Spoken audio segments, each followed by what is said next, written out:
Are you ready to unleash your full potential and become unstoppable in your success and leadership? Welcome to the Unleashed and Unstoppable podcast, where we provide powerful insights and strategies for coaches, corporate leaders, and entrepreneurs. I'm Alexanne Carter. And I'm Carol Register, and we're certified master neurocoaches who are passionate about helping you overcome your limiting beliefs and optimize your performance. Each week, we'll be sharing actionable tips and strategies using neuroscience, from interviews with industry experts to solo episodes, to help you lead a life of power, purpose, and possibility on your own terms. Join our community of like-minded individuals. Hit subscribe now, and let's be unleashed and unstoppable together. Hey, welcome back, leaders. All right, so I've had an opportunity to speak and address many leaders over the last couple of weeks. And, there's this one term that you hear with our clients, with discussions, and it's consistency, right? Like, in order to show up and be seen and be heard and really make that impact and the change that we want to make as leaders, we get to be consistent. It was actually some of the feedback I received even from one of my mentors. It was like, you get to show up and being consistent in your leadership. And, having worked with so many different women in different domains and areas, one thing that we often notice that tends to lead to burnout in women leaders, especially, is when we think, I know for me, when I think about consistency, and I'd love for, as you're listening, to think about, okay, when I think of consistency, what does that look like to me? We often feel like it's like a daily thing. Right? It's like a daily thing. I need to do this every single day. And I mean, the reality is it's not always easy, especially if you haven't done something before, to just go from 0 to 100. I mean, you could easily burn out by doing that. And so on today's episode, we really want to lean into looking at, how do you get to take the angle of looking at low intensity to create the high consistency?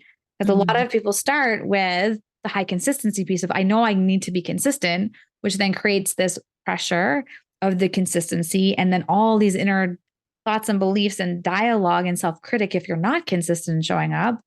And the disconnection between the low intensity piece, right? Because many of you are high performers, right? Many of you are driven by results and the performance piece. And yet, little action each day adds up to big results, right? And so we want to really lean into that. So I know, Carol, you're excited when I share this with you, because you're like, oh, I love the sound of that. So because we know how our brains work, how do we get to lean into the shift, to lean into low intensity to create the high consistency when it comes to our leadership and our performance and what we want to create? There's a lot in our culture that's telling us to hustle constantly. And we were speaking in one of our last episodes on decision-making fatigue about the fact that we are taking action steps, but it's the paradigm we start with. And really, honest answer, just direct, straight from the heart, is I go back to simplicity. And a lot of this is our slowing down to speed up. And I think what you and I find quite often, Alex, is in the work we do, so many of the things that have been wired in, when we really look at the clues that success leaves and the action steps to take to create the realities we want, is counterintuitive. Yeah. And it's really in that slowing down that we speed up. And, one of our previous episodes, I think it was released in March or April, that you can see, was on the Pareto principle, the 80-20 rule. And what happens is, when you're looking at operating by taking 20% or less of your activities to produce 80% or more of your results, which is a principle that happens in nature, just like gravity, it's a power curve. So what that means is you're going along with consistency, and it doesn't mean it stays this way and you get these slow results. It means that it goes like this. Boom, it becomes exponential, depending on what those consistent activities are that you're doing. focus and the intention, right? And that really brings in the simplicity piece. Well, and I was thinking too, like when we think about our brain, we are often looking at the outcome, right? And we spoke a lot about this in our previous episode, like going back to identity. So, Carol, you and I were talking earlier about looking at these three C's, right? Confidence, commitment, and consistency. Because the consistency is kind of that result. Before you get to the consistency piece requires a commitment. And that's where taking a look at to create that high consistency, what is a low intensity commitment that you can create so that you can be consistent with what it is that you want to do? And then it requires that courage and the confidence piece around, and we talked about also last episode, like being stepping detached. into it. Yeah. And stepping into it and detaching yourself, right? Yeah. A lot of times what I notice with clients is that the high intensity with the consistent piece comes from the fear, comes from FOMO, right? The fear of missing out, comes from operating from lack and scarcity, feeling like you've got to do it all at once versus really, really spreading things out and really looking at, well, the quote, the slow and steady wins the race just came to mind because it is counterintuitive in terms of what we are trained through society. And so it does really it gets to lean into the confidence piece of being confident that you're going to get that outcome, that outcome becomes inevitable. Yeah. We know from neuroscience, brain priming, that it does become inevitable. It does. Yeah. Do this work, right? There can be a lot of doubt and fear that come up ahead of time. Yes. And I love turtles. I have a turtle. And part of it is I have been called a turtle with my speed. And I have been in environments where I felt a sense of not enoughness, that I wasn't making decisions fast enough. But reverse engineering, it was the realization that the reason that in the story of the turtle and the hare, that the turtle beats the hare, that the turtle wins in the end, is not about not taking action. It's not even about slow decision making. That's a picture we get based on what we know about turtles.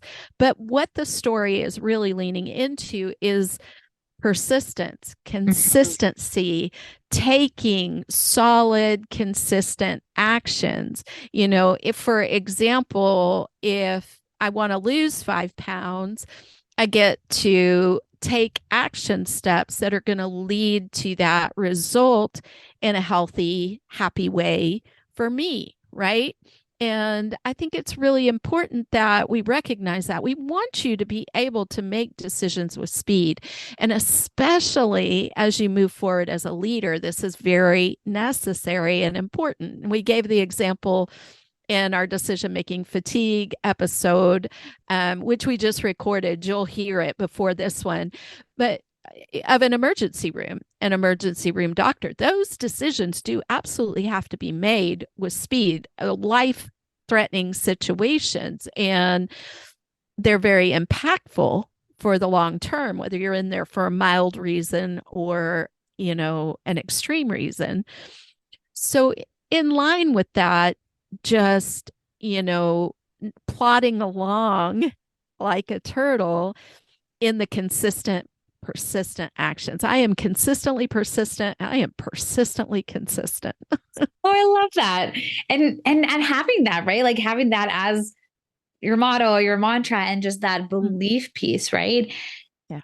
So it's really leaning into, right, the vision and then taking that action that's in line with that and really leaning in, trusting that, your success, your results become inevitable. And it is that daily consistency and having the commitment, right? I think that's oftentimes also what we see. What happens is that, yes, you're consistent up to a certain point, but then you pull back, right? And things happen versus being the self-sabotage steps in. Yeah.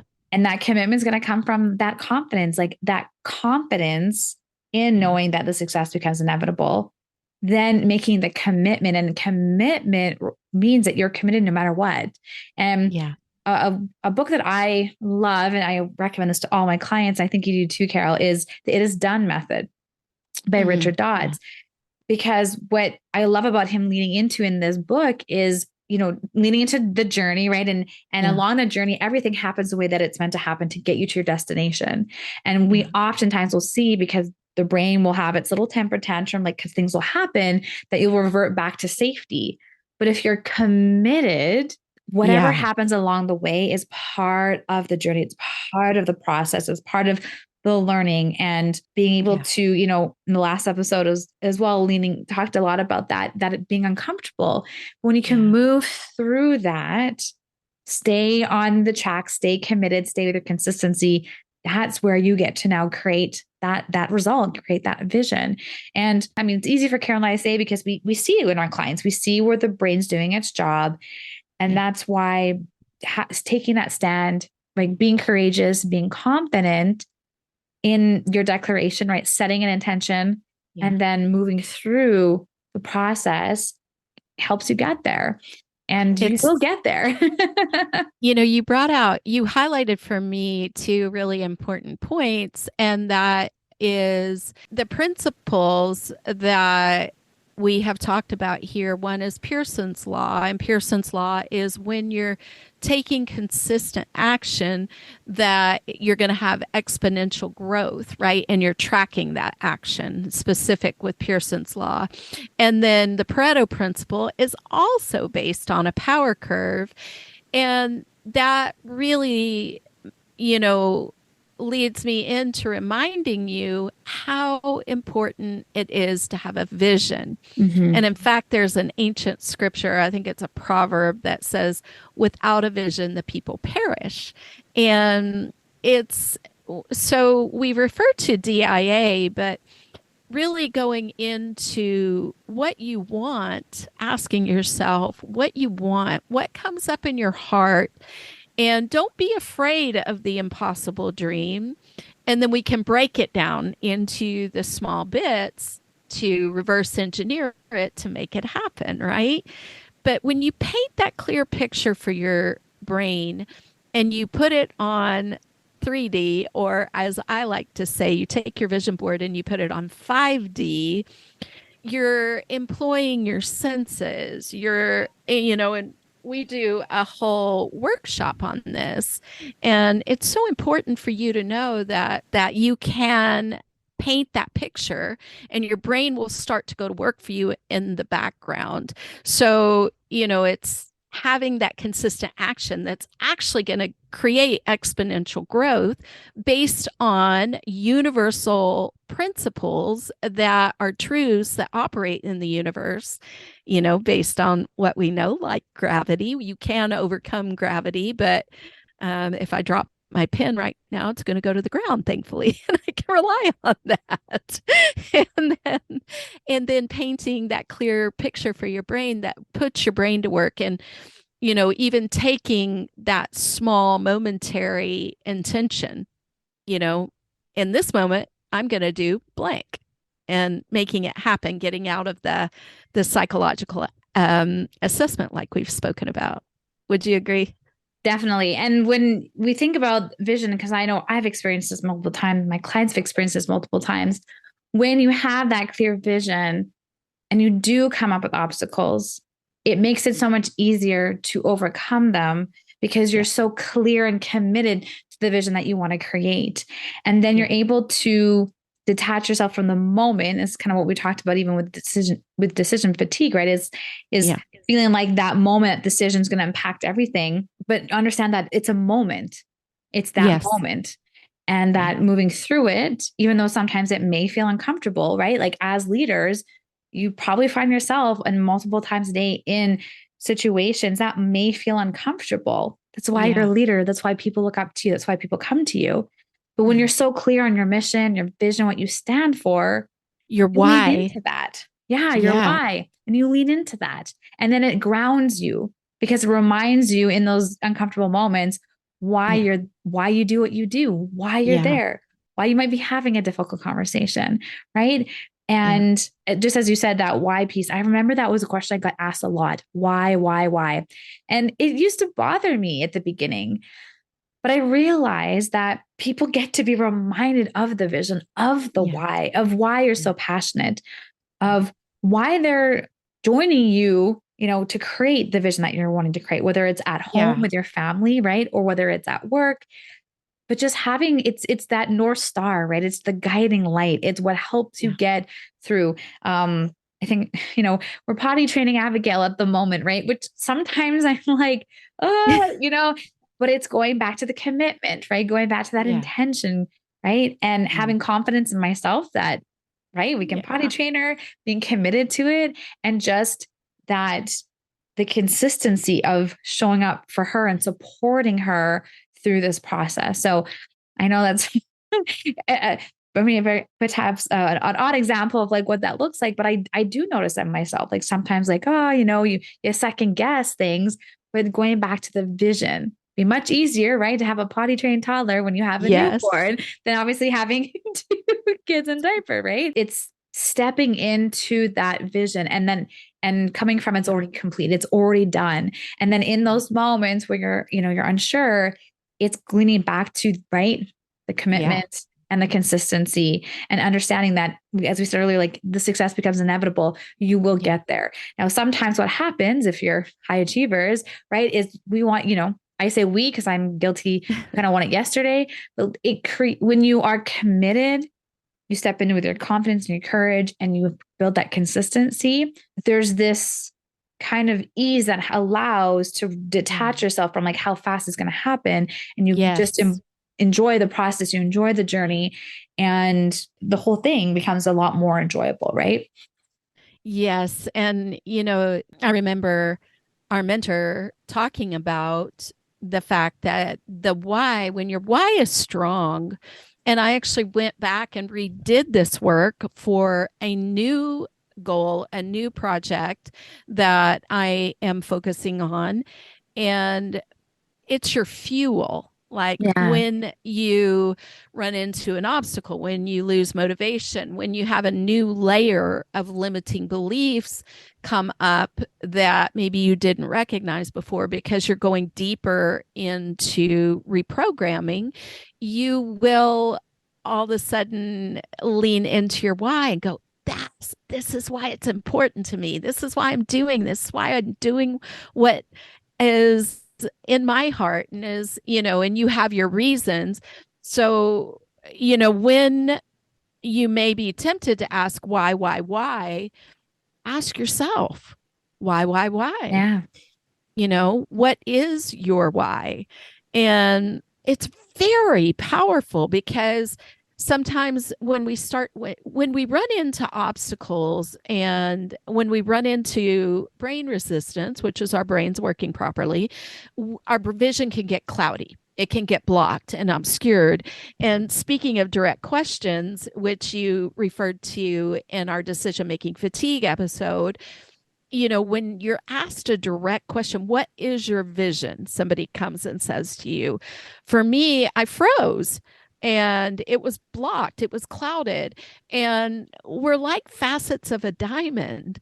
And so the quality of our life is dependent on the quality of our questions. Go into your vision, what you want, your why, right? Which your vision is what you want.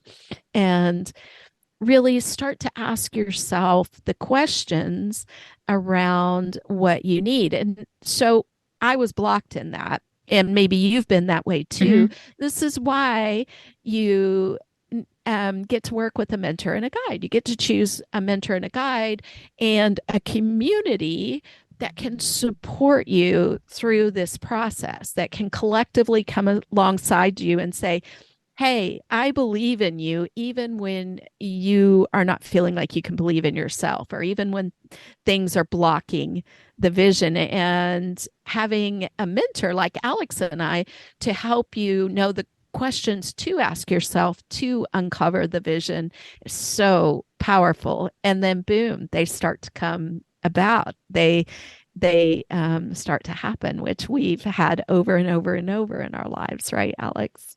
Exactly. So get some clarity on your vision, ask yourself what's important to re get grounded in what it is that you want to be creating when you get to make the decision about the consistency and making your commitment. And then really do ask yourself, what does this look like? What does a low intensity, something that I can implement that's going to lead me to create that high consistency? Yeah. So that you're setting yourself up for success, right? So that you can build that compound interest each day, if it's something that you're going to do each day or every couple of days or something like that, that you can build on over time so that you can build, which will contribute to your confidence as well, right? When you start to see the results of the outcome of that. But that's what, I want to really lean into and look around, take inventory of all the things that you're doing. And at the moment, are you Look for really, evidence. and are you tackling it like at a high intensity, high consistency rate, and you're feeling burnt out, you're feeling like this isn't sustainable? And then look at, how do you get to change this? How can this look differently? How can you still remain consistent? But how do you get to look at consistency from a different angle? And I find that oftentimes will take the pressure off. And talk to a mentor, talk to a friend. Because a lot of times too, like, as you know, why Karen and I love what we do is that we help female leaders find their blind spots. We can't see our own blind spots. And so just by having a conversation, oftentimes we'll open up another perspective, another way to see something that will allow you to then have that shift and step into something different that's going to be more successful for you and it's going to help you create that success, right? Especially if you are operating from the scarcity, from the lack, the fear, right? Stepping into possibility, stepping into your vision, and then really leading forward of what it is that you want to create. I think that's so powerful. And that's why, we also help you to reprogram and recode that faulty wiring in there that's telling you that you can't do it or it's impossible or whatever it may be. And there's so many examples. You could think of your own, but Thomas Edison, the vision he had to test, I think, what was it, over 700 to 1,000 filaments inside the bulb until he found one that worked. Now, how many of us today would, be hard pressed to try 5 or 10? Yeah. And yet his vision was strong. He could see it. He was creating the reality before it existed. Thank goodness. Henry Ford putting a bunch of engineers in a room saying, hey, I want to make cheap, affordable transportation available. They were saying, this is impossible. This can't be done. And he said, figure it out. Why? Because he had a vision. He could see it before it actually existed. So we just want to encourage you to continue on your journey. And we invite you to come in and work with us for the reprogramming piece so that you can change that negative internal chatter. And I will tell you, I call Alex Leanne the brain priming queen.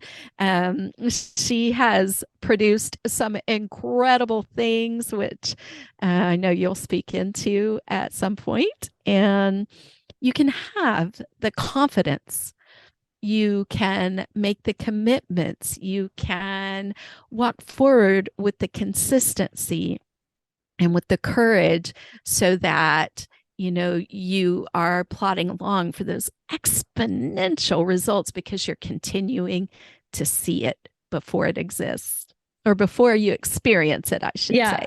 Well, it's stepping into that it already exists. Stepping into that possibility. Yeah. And seeing yourself in that situation before it has happened, right? Which is, you're neurohacking your success, you're neurohacking performance, you're neurohacking results by being able to do that. And I mean, it's quantum physics. Yeah.